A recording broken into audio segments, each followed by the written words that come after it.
Hello students, as we all studied the input characteristics of this transistor. Okay, so by taking the readings, that is by keeping Vc is equal to 1 volt, 2 volt, and we have drawn the graph. Okay, now we will proceed to the output characteristics of this transistor. The connection is the same. So please have a look at the connections. So initially how we connected, the same thing we have done. Now first of all the meters are at the minimum position. Okay. Now here for input we have input characteristics, we have kept one parameter from output, that is Vc is equal to 1 volt and 2 volt. 1 volt and 2 volt. Okay, you remember that? Okay, but to study the output characteristics, we have to keep one parameter from the input section, that is we have to keep Ib as constant. That means first of all we will take, see here, this is a tabular column. First base current Ib is equal to, we will keep it as 40 microampere. Now see here I am keeping this 40 microampere. See here, I am just increasing this. I have kept it to 40, isn't it? Have you seen all? Now what we have to do, we have to rotate this output attenuator and we will take the readings. That means here you see here, you can see this voltmeter, output voltmeter. There are 0 to 2, 4, 6, 8 and 10 volt. That is 0 to 10 volt maximum is the dial of this meter. Then in that there are subdivisions, that is 2 volt, 4 volt, 6 volt, 8 volt, 10 volt, that you can see. Now in between this 0 to 2 there are again 10 divisions. So the value of one division is equal to 0.2 volt, isn't it? So this is 0 to 2 volt, that means the value of one division is equal to 0.2, because in between 0 to 2 there are 10 divisions. Okay, understood? Okay, now if we increase 2 divisions, what will be the value of this? That will be 0.4 volt. Then if we increase 4 divisions, then it will be 0.8. That means it can be multiplied by 0.2. 4 into 0.2 means 0.8, isn't it? So likewise we will increase and we will have the reading here. Okay, so just see here, I am increasing this 2 divisions. Okay, so can you see it? Okay, 2 divisions. I have got this reading as only one division it is moved. Now here 0 to 3 there are 10 divisions. The value of one division is equal to 0.3 milliampere. So we can write down here. First it is 0 is equal to 0. Then 0.4 it is 0.3 milliampere. It is in milliampere. So as you see here.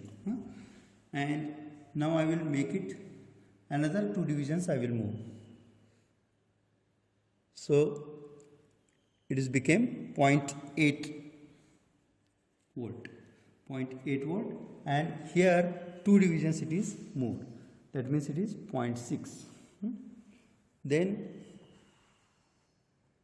I am making it 1.2. 1.2 it has moved 3 divisions. That means 0.9. 0.9. Okay. Now 1.6, I am making it 1.6. Then I have got here almost 1, 2, 3, 4. 4 divisions means 0.3 into 4, that is equal to 1.2. So for 1.6, 1.2 milliampere I got. Then 2 volt. 2 volt, it is still 1.6.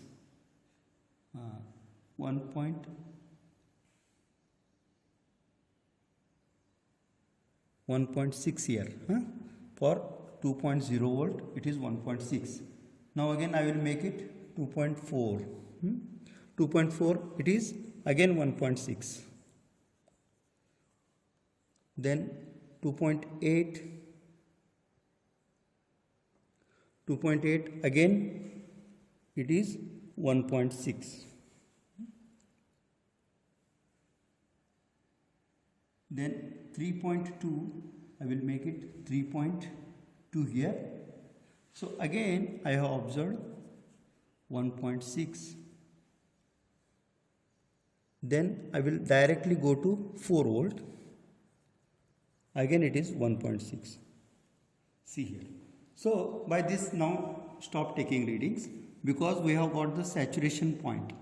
So whatever the voltage VCE we increase, it will be remain constant after saturation. That saturation has been attained in 2 volt only.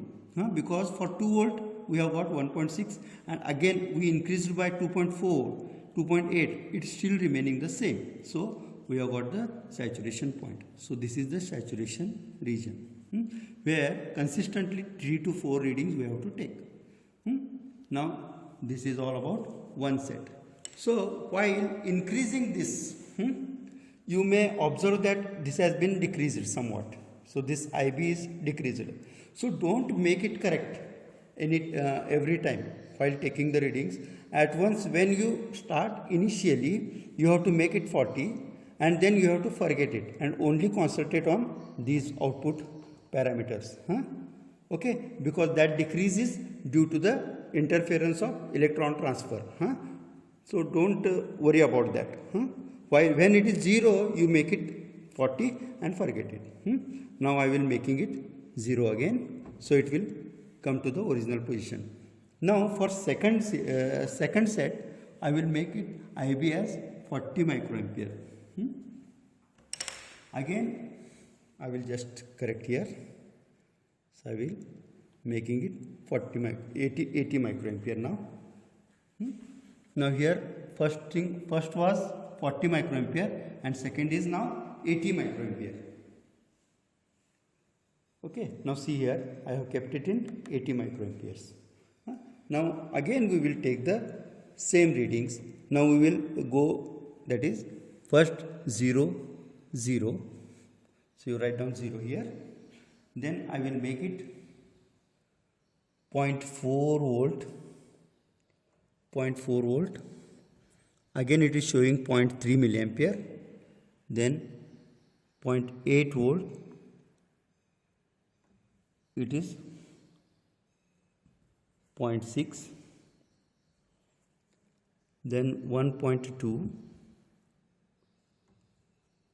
It is 1.2. It is 0.9.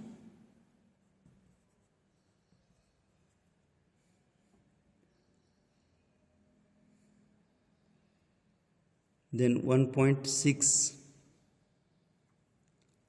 It is 1.5. 1.6 it is 1.5. Then for 2 it is 1.5 plus 0.3, 1.8. For 2.0 it is 1.8, and again for 2.4 it has become 1, 2, 3, 4.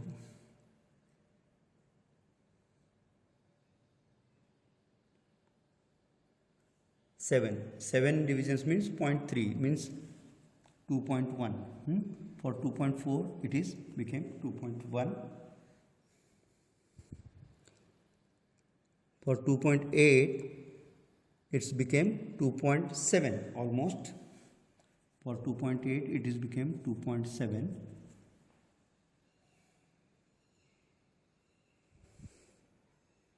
Then I will make it as 3.2.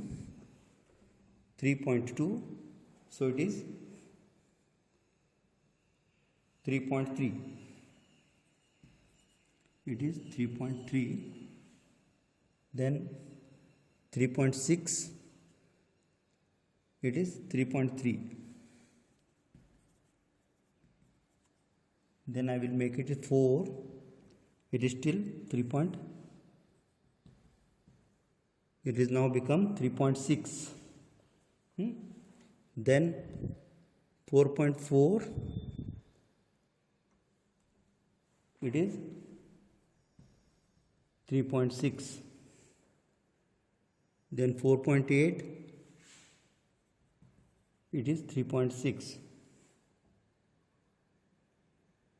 Then 5.2, it is 3.6. 5.7,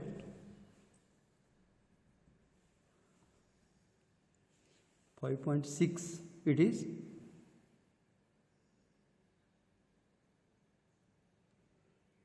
3.6. Again for 6 volt,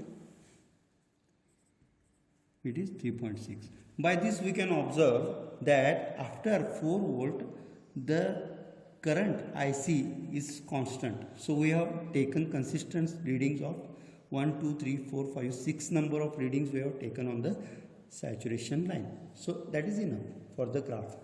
Now with these readings we have to plot the graph and we have to show it like this, and we have to determine the slope in the straight line portion of the graph, not curve, as we have mentioned here in input also. We have to plot the slope at the straight line portion of the curve. Okay, remember? So by this graph we can calculate here output characteristics from the graph VCE versus IC. We have plotted the graph, that is slope, that is AB upon BC. Output resistance is equal to whatever it may be 1 upon slope, that is R0. That is. Now current amplification factor C is IB1, IB2, IC1, IC2. So IB1 is what? Here 40 microampere. IB2 is 80 microampere. And IC1 is what? IC2 is what? So IC1 and IC2 means this is the projection of this curve to the x-axis and projection of this curve to the x-axis, that is IC1 and IC2. You can see here. So calculate this value and put it here by the graph, and then you can calculate beta, and current amplification factor CB configuration is alpha is equal to beta upon 1 plus beta, that you can calculate. Now the results you have to write it, that is in input characteristics you have determined input resistance, that is R1. In output characteristics you have determined output resistance. Then current amplification factor in C configuration beta, so that you have calculated here. Then current amplification in CB configuration, that is alpha, that you have calculated here and put it here. So that's here. Thank you.